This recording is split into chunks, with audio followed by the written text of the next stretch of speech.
Hi. Hi. I'm recording you. You look handsome. Thanks.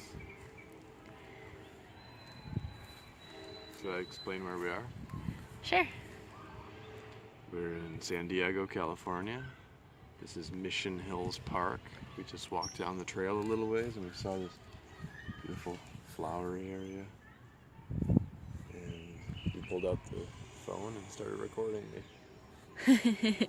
And I just finished the Badwater 81-mile race, Badwater Salton Sea, where you run from the Salton Sea. And there's fish corpses. There's It fish smells courses. like rotting fish, and it's very desolate. And then we run through Salton City, which is somewhat of an abandoned town, like back in the 50s or 60s. I guess Hollywood celebs used to hang out there, and it's been abandoned ever since the water got so salty. Could no longer support any plant life or animal life. So we run from the Salton Sea through Salton City, up some hills by some sandy mountains, brown sandy mountains, beautiful, but very desolate, into the Anza Borrego State Park, which is just like a beautiful desert state park with giant boulders. We run through Borrego Springs. There's a resort there, a golf course there. It's like one of the checkpoints in the race. And then we continue running and more of the Anza Borrego State Park. And that's where we start to really climb. A lot of elevation gain at that point. There's a trail section where it's like 4,000 feet straight up. Like some switchbacks on the trails, but largely just very steep climbs. Like your feet are almost slipping down, but it's so beautiful and so epic. Once you start getting some elevation, all the wildflowers, the cactuses, the shrubbery, the yellow shrubs, the green shrubs, the giant boulders, gray, dark boulders, even some like reddish tones in the boulders. Still very sandy. All the different, it's just like all the different hills and undulations in the terrain. And you climb up maybe like 4,000 feet, I don't know, it's 3,000 feet up.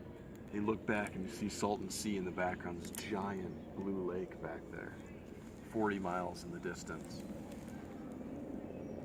And then... Looks beautiful from far away. Yeah. And up close, but it smells a lot better from far away. And we saw rams, like bighorn sheep or rams or whatever they're called.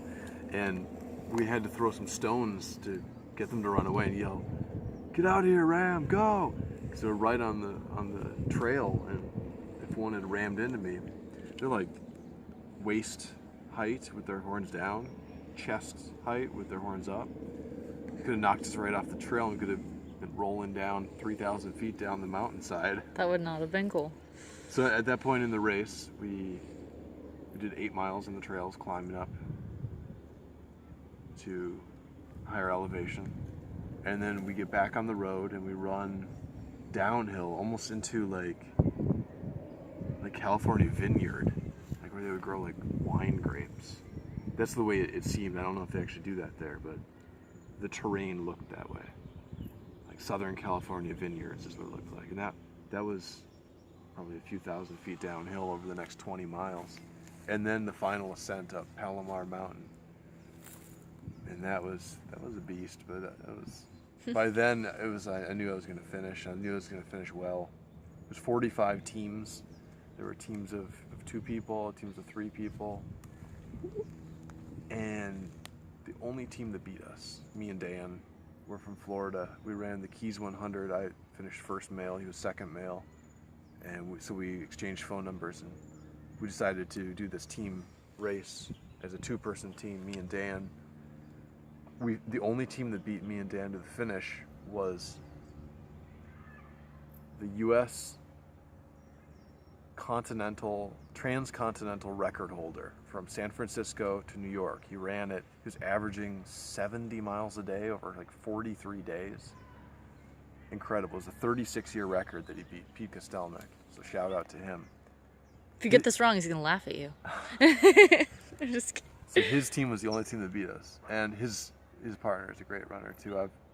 I've met him one other time. He's from Colorado. John Cooler is his name. Yeah. So more about Pete though. Badwater 135, the 135-mile Badwater from Death Valley to Mount Whitney. He's the record holder. He's won it 2 years. He set a new course record out there.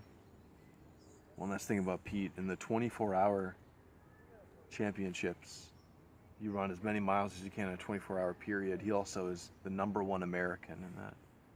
So to lose to him, it's still an honor to have raced and lost to him. And he was the only team that beat us of the 45 teams out there. So me and Dan were really happy with our performance in that race. And me and my wife here recording are really happy to be spending a week in San Diego, California, because it's so beautiful.